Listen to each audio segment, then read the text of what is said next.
할렐루야. 아멘. 오늘도 고르고 복된 날 주임전에 나오신 귀하신 성도님들을 축복합니다. 오늘은 마가복음 12장 18절에서 27절 말씀을 기준으로 사두개인들을 물리치신 예수님 이란 제목으로 말씀의 은혜를 나누겠습니다. 참으로 나라가 혼란한 가운데 있습니다. 이 나라에 정의가 또 공의가 강처럼 흐르는 나라가 될 수 있도록 우리가 계속 기도하십시다. 때는 고난주간의 셋째 날이었습니다. 대제사장들과 서기관들과 장로들은 예수님의 말씀을 책잡기에서 나름대로 계략을 세웠습니다. 먼저 바리새인들은 예수님에게 바리새인들을 보내서 다음으로 사두개인들이 나서며 마지막으로는 서기관들이 예수님을 공략하기도 했습니다.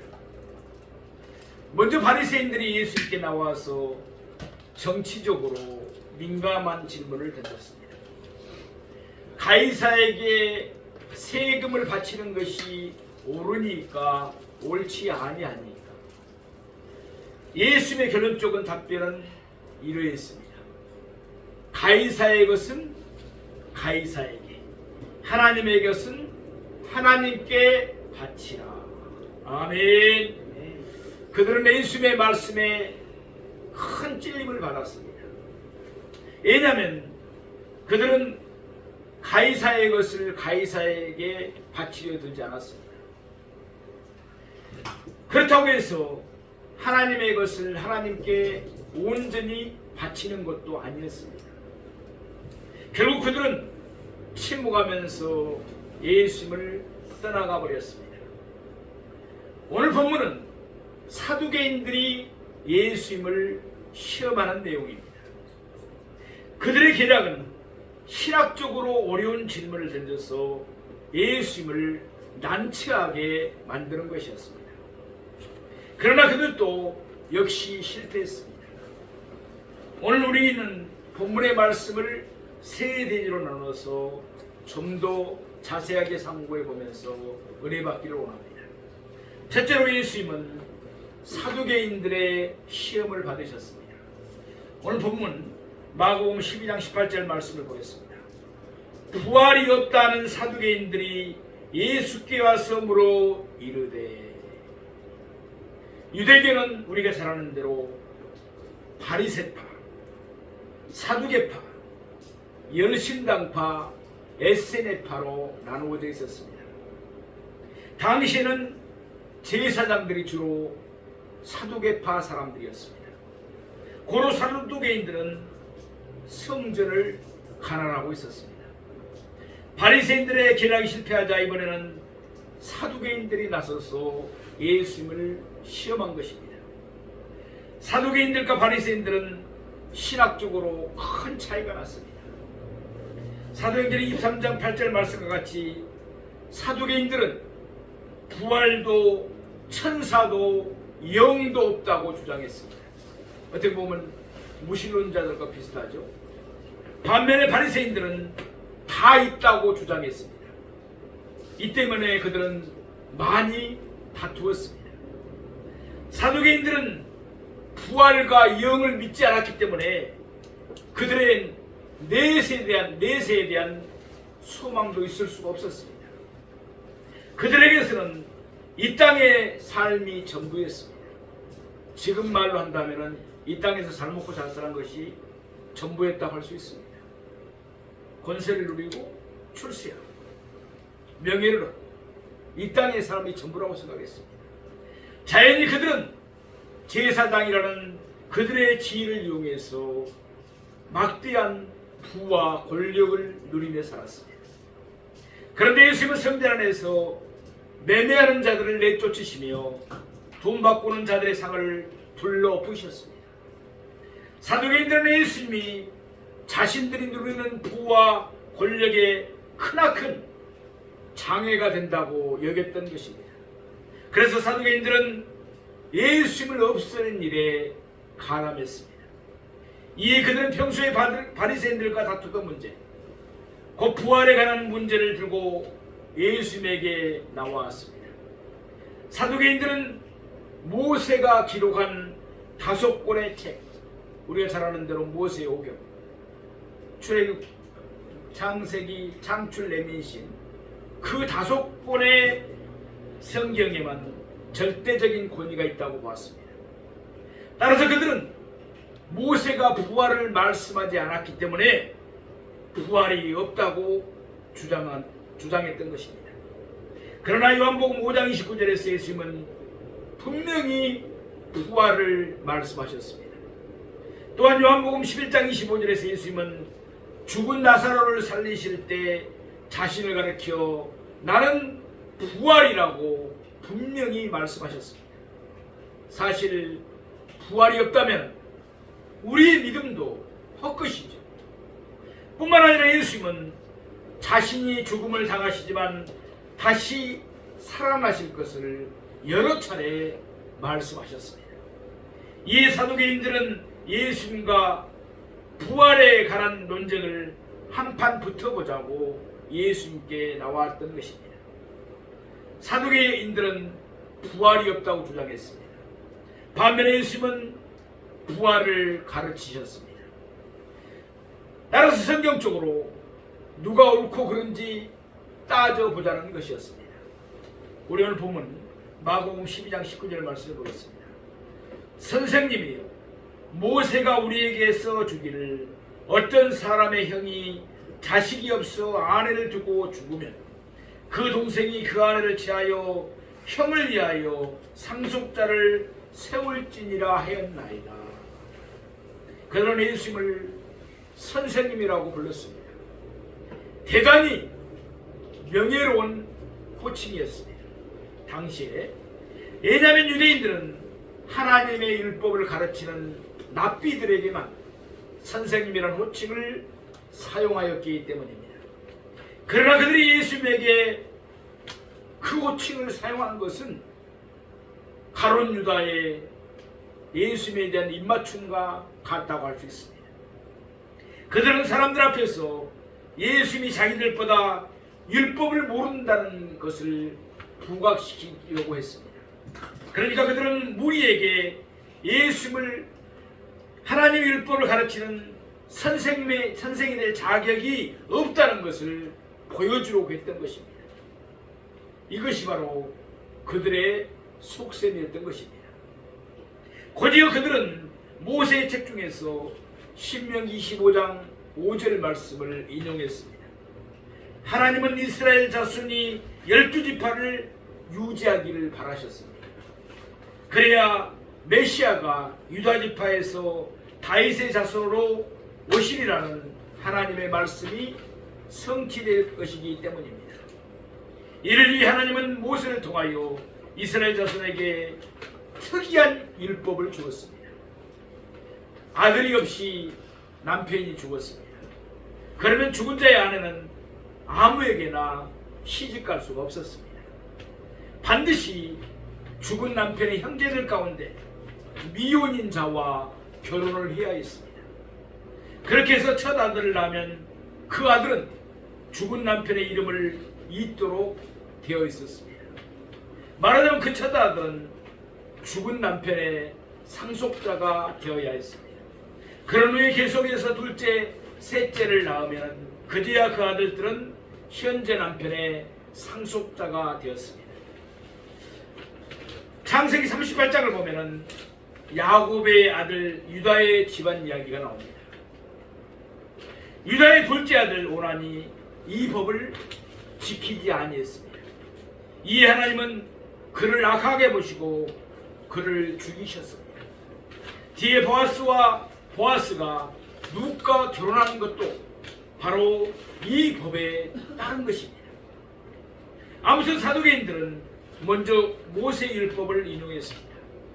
그런 후에 그들은 하나의 개상야름단 이야기를 전했습니다. 부활을 부정하기 위해서 그들이 짜낸 이야기입니다. 아마도 그들은 바리새인들과 부활을 논쟁할 때도 이 이야기를 자주 써먹었을 것입니다. 우리는 본문 마가복음 12장 20절에서 22절 말씀을 보시겠습니다. 7형제가 있었는데 마지가 아내를 취하였다가 상속자도 없이 죽고, 둘째도 그 여자를 취하였다가 상속자도 없이 죽고, 셋째도 그렇게 하여 7이 다 상속자가 없었고 최후의 여자도 죽었나이다. 참으로 무서운 여자죠. 우리나라의 옛날 조선시대 같으면 7 남편을 잡아먹은 여자라고 말하겠죠. 남자들에게는 치명적인 존재였습니다. 따라서 넷째 아들쯤 되면은 얼른 눈치를 챘어야 했습니다. 결혼을 포기하고 멀리 도망쳐야 했습니다. 그래야 죽지 않고 아마 살아남을 수가 있었을 것입니다. 그러나 마땅히 상속자를 세우기 위해서 6명의 아우들은 모두가 우직스럽게도 그 여자에게 그 여자를 아내로 취했습니다. 그러나 아무도 마땅히 상속자를 세우지 못했습니다. 결국 그 6명 모두도 그 형제들도 차례대로 죽었습니다. 그리고 마지막에는 그 여자도 죽었습니다. 그나마 다행스러운 일이라고 할 수 있습니다. 아니면 죽은 자의 남자 친척들이 또다시 줄줄이 죽어야 했기 때문입니다. 아무튼 이런 개이한 이야기를 한 후에 사두개인들은 예수님에게 다음과 같은 질문을 던졌습니다. 우리 마가복음 본문 12장 13절 말씀을 드렸습니다. 7사람이 다 그를 아내로 취하였으니 부활 때 곧 그들이 살아날 때 그 중에 누구의 아내가 되리까? 아마도 바리새인들은 이 질문에 제대로 답을 하지 못했을 것입니다. 왜냐하면 바리새인들은 사람이 다시 태어날 때 똑같은 모습으로 부활한다고 여겼기 때문입니다. 바리새인들은 사람이 이 땅에서 맺은 가족 관계도 내세세도 영원히 지속된다고 봤습니다. 바리새인들의 주장대로라면 8사람 모두 이 땅에서 똑같은 모습으로 부활할 것입니다. 이 땅에서 그들 7 형제는 다 같은 여자를 아내로 취했습니다. 따라서 그들이 부활한 후에는 7 형제 모두가 그 여자의 남편이 되어야 했습니다. 그런데 이 땅에서 그들 7 형제는 모두 일부일처를 관계를 가졌습니다. 동생들은 형들이 죽고 난 후에 차례대로 형수와 결혼했기 때문입니다. 따라서 일부일처의 관계가 부활 후에도 지속되어야 했습니다. 그렇다면 그 여자는 누구의 아내가 되어야 합니까? 사두개인들은 이처럼 뚱딴지 같은 질문을 예수님께 던졌던 것입니다. 그들은 예수님도 자기들의 질문에 사두개인들처럼 대답하지 못하리라고 얘기했을 것입니다. 그들은 예수님이 누구이신지를 몰랐습니다.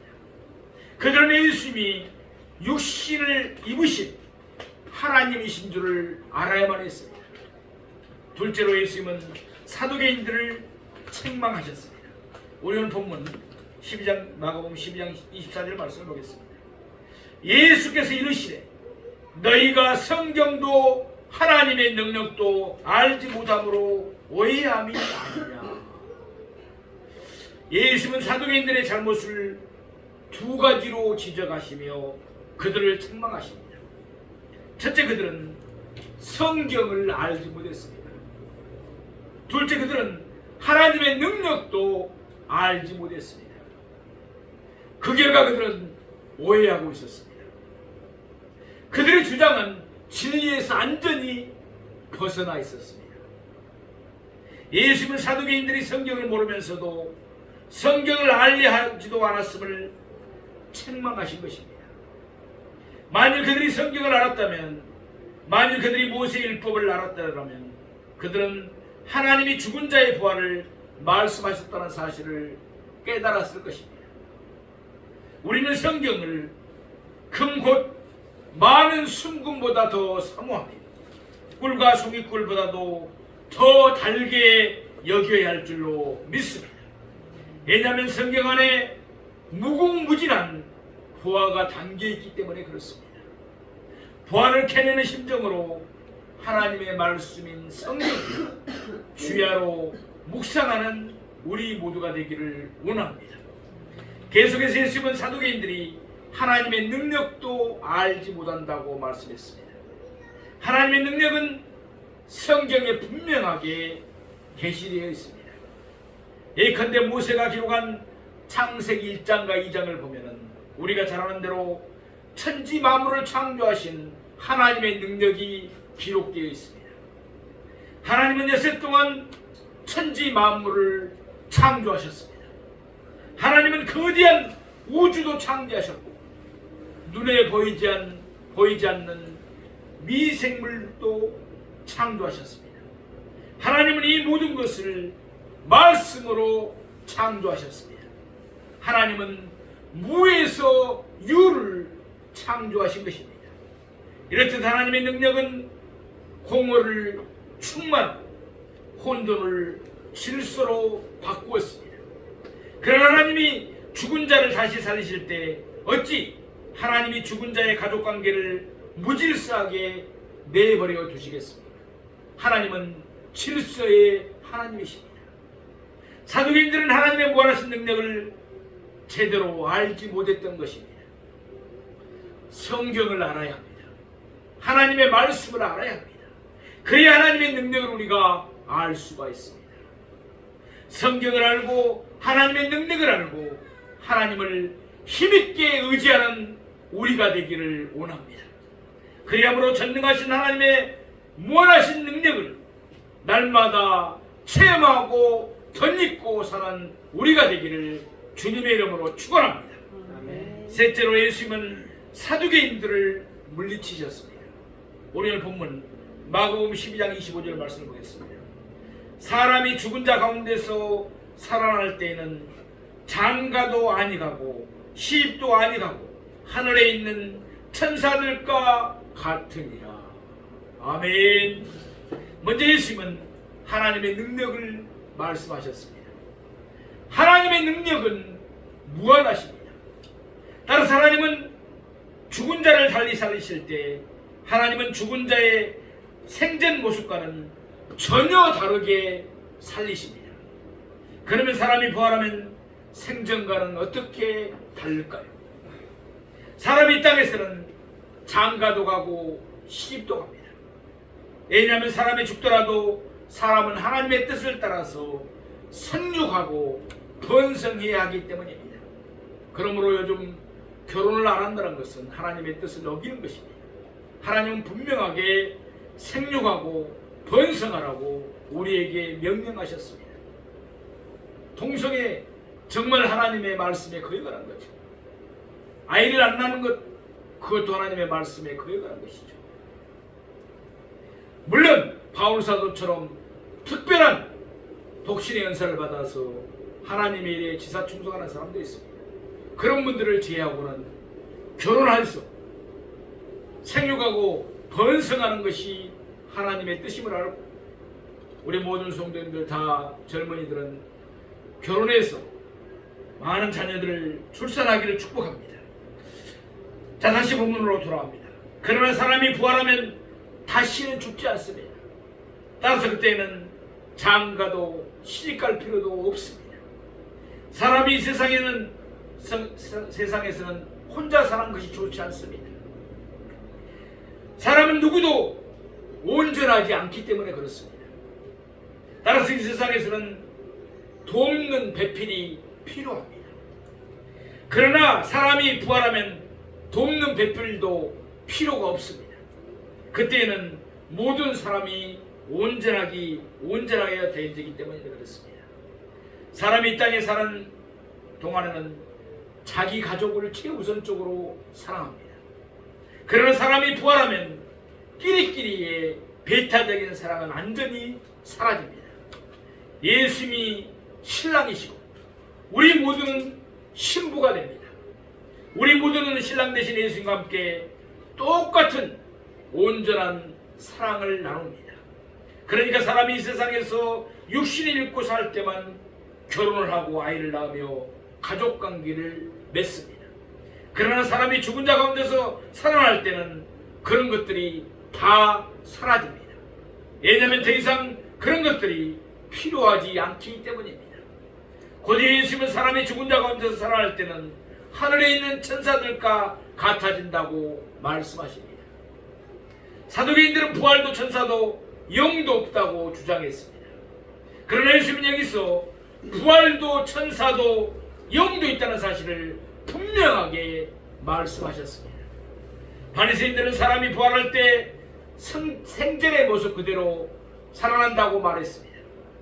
그러나 예수님은 사람이 부활할 때 하늘에 있는 천사들과 같아진다고 말씀하셨습니다. 사람이 죽어서 천사가 되는 것이 아니라 다시 살아날 때는 천사처럼 된다는 말씀입니다. 천사들의 수는 줄지 않습니다. 천사들은 죽지 않고 영원히 살기 때문에 그렇습니다. 아울러 천사들의 수는 늘어나지도 않습니다. 천사들은 결혼하지 않기 때문에 그렇습니다. 마찬가지로 우리가 부활하면 우리는 천사들처럼 영적인 존재가 되어 죽지 않고 영원히 사는 줄로 믿습니다. 사도 바울은 고린도전서 15장 곧 부활장에서 하나님 우리에게 주실 부활의 몸에 대해서 자세하게 말씀하셨습니다.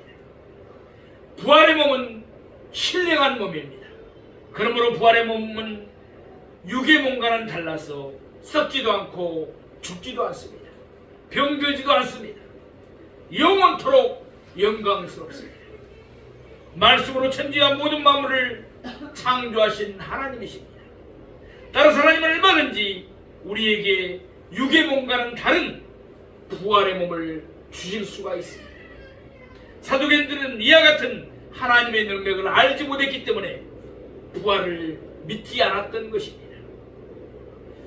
마가복음 12장 26절 우리 오늘 본문 말씀을 보겠습니다. 죽은 자가 살아난다는 것을 말할진대 너희가 모세의 책 중 가시나무 떨기에 관한 글에 하나님께서 모세에게 이르시되 나는 아브라함의 하나님이요 이삭의 하나님이요 야곱의 하나님이로라 하신 말씀을 읽어보지 못하였느냐. 말씀을 읽어보지 못하였느냐. 이제 예수님은 사두개인들이 성경을 알지 못함을 지적하고 계십니다. 사두개인들은 모세가 쓴 5권의 책들만 절대적인 권위가 있다고 믿었던 사람들입니다. 그래서 예수님은 의도적으로 모세의 책 중 가시나무 떨기에 관한 글을 인용하셨습니다. 이때 예수님은 모세의 글인 출애굽기 3장 6절 말씀을 인용하신 것입니다. 하나님은 호렙산의 가시나무 떨기 가운데에서 나오는 불꽃 가운데서 모세에게 이와 같이 말씀하셨습니다. 나는 아브라함의 하나님이요 이삭의 하나님이요 야곱의 하나님이로라. 아멘. 우리 사람 편에서 한번 생각해 보겠습니다. 아브라함과 이삭과 야곱은 모세보다 이미 오래전에 죽었습니다. 따라서 사람 편에서 본다면 하나님은 이와 같이 말씀하셔야 옳았습니다. 나는 아브라함의 하나님이었고 이삭의 하나님이었고 야곱의 하나님이었노라. 그러나 하나님은 모세에게 말씀하실 때 과거형을 쓰지 아니하시고 현재형을 사용하셨습니다. 나는 아브라함의 하나님이요 이삭의 하나님이요 야곱의 하나님이로라. 아멘. 이유가 무엇입니까? 아브라함과 이삭과 야곱은 살아서 여전히 존재하고 있기 때문입니다. 물론 그들의 몸은 죽었습니다. 그러나 그들의 몸은 죽은 몸은 부활의 몸으로 다시 살아날 것입니다. 실제로 이제 며칠 후면 예수는 죽은 자 가운데서 다시 살아나서 잠자는 자들의 첫 열매가 되실 것입니다. 그리함으로써 예수님은 부활이 있음을 친히 보여주실 것입니다. 우리는 본문 마가복음 12장 27절 말씀 보겠습니다. 하나님은 죽은 자의 하나님이 아니요 산자의 하나님이라. 너희가 크게 오해하였도다 하시니라. 죽은 자는 하나님을 경배할 수가 없습니다. 오로지 산자만이 하나님을 경배할 수가 있습니다. 따라서 하나님이 아브라함과 이삭과 야곱의 하나님이 되셨습니다. 그들의 경배를 받고 계신다는 말씀은 무슨 뜻입니까? 그들이 여전히 살아있다는 증거입니다. 이와 같이 예수님은 모세의 글에서도 내세가 있음을, 부활에 있음을 밝히 보이신 것입니다. 진실로 예수님은 성경의 1.1획도 소홀히 여기지 아니하셨습니다. 예수님은 성경에 사용된 시제까지도, 현재, 과거, 미래까지도 소중하게 여기셨습니다. 성경은 하나님의 말씀이기 때문입니다. 마지막으로 예수님은 다시 한번 사두개인들을 책망하십니다. 너희가 크게 오해하였도다. 사두개인들은 성경도 하나님의 능력도 알지 못했습니다. 그 결과 그들은 부활도 영도 천사도 없다고 말하면서 하나님의 진리에서 완전히 벗어나 있었습니다. 마태복음 22장 33절 말씀을 보면 그때 무리가 듣고서 예수님의 가르침에 놀랐다고 말씀하고 있습니다. 어찌하여 바리새인들이나 사두개인들은 예수님이 인용하신 모세의 글을 깨닫지 못했을까요? 아마도 무리는 그와 같이 생각하면서 의아하게 여겼을 것입니다. 결국 사두개인들은 무리 앞에서 성경도 하나님의 능력도 알지 못함을 스스로 드러내었을 뿐입니다. 그래서 누가복음 20장 40절 말씀과 같이 그들은 예수님에게 아무것도 감히 더 물을 수가 없었습니다. 이로써 사두개인들의 계략도 역시 실패로 돌아가고 말았습니다. 사랑하시는 성도 여러분, 오늘 본문 말씀을 통해서 우리가 깨닫는 바가 있습니다. 첫째로 예수님의 신성입니다. 바리새인들도 사두개인들도 예수님을 계략에 빠뜨리지 못했습니다. 예수님의 무한하신 지혜는 예수님이 하나님이심을 우리에게 보여주신 것입니다. 둘째, 성경에 대한 예수님의 애착과 사랑입니다. 예수님은 상황에 합당한 성경 말씀을 정확하게 하시고 그 성경 말씀을 적절하게 인용하셨습니다. 그만큼 예수님은 성경을 사랑하셨습니다. 우리도 예수님처럼 하나님의 말씀인 성경을 사랑하기를 원합니다. 셋째로 부활에 대한 예수님의 확증입니다. 예수님은 부활을 말씀하셨고 또한 자신이 친히 부활하셨기 때문에 우리의 부활도 확실합니다. 그러므로 우리의 헌신과 수고가 주 안에서 헛되지 않은 줄 알고 항상 주의 일에 힘쓰고 애쓰는 우리 모두가 되어서 하나님 나라 갔을 때 귀한 상급을 받고 착하고 충성된 종들이었다고 칭찬 듣는 우리 모두가 되기를 주님의 이름으로 축원드립니다.